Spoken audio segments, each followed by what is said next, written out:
Hello guys! Hindi ito sponsored, so bumili ako ng Oreo. Ang cute lang kasi, nagulat ako, meron silang collaboration sa Pokemon.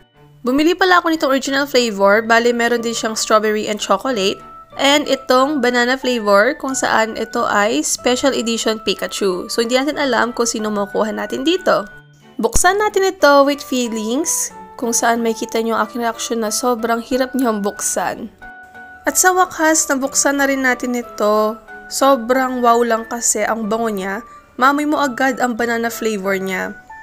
Ito pala guys ang itsura ng kanyang packaging. Super cute niya si Pikachu.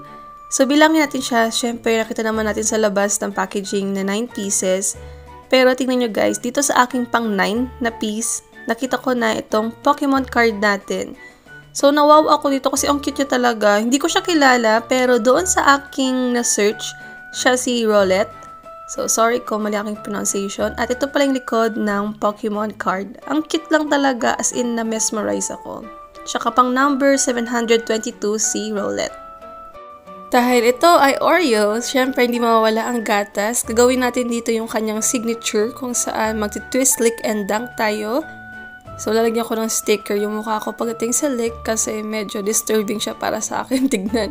So, ang cute lang. Tingnan nyo guys, kahit na naka-display siya sa packaging, pero iba pa rin talaga itsura niya in person.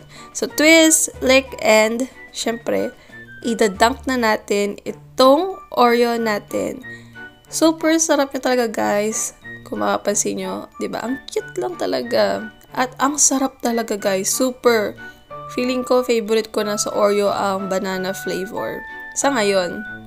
Itong original flavor naman ng ating buksan. So, nasabi ko na kanina, meron din tayo yung dalawang flavors kung saan yun yung chocolate and strawberry.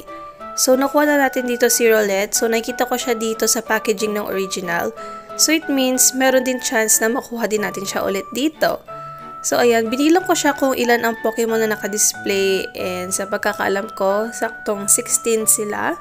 So, ito yung mga chances na makukuha natin na Pokemon dito sa Oreo. Bale dito sa original, meron siyang 4 na characters. Nandun si Pikachu, Charmander, Squirtle, tsaka si Bulbasaur, diba? Ang cute lang nila. So, binilang ko sila at alam ko na 9 pieces. Pero, ayan, pinakita ko pa rin sa inyo.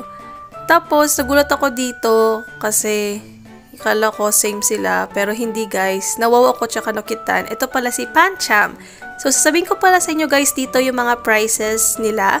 Bali yung special edition na Pikachu, 104 pesos. Tapos yung mga original, 80 pesos. Thank you guys for watching and see you soon on my next videos!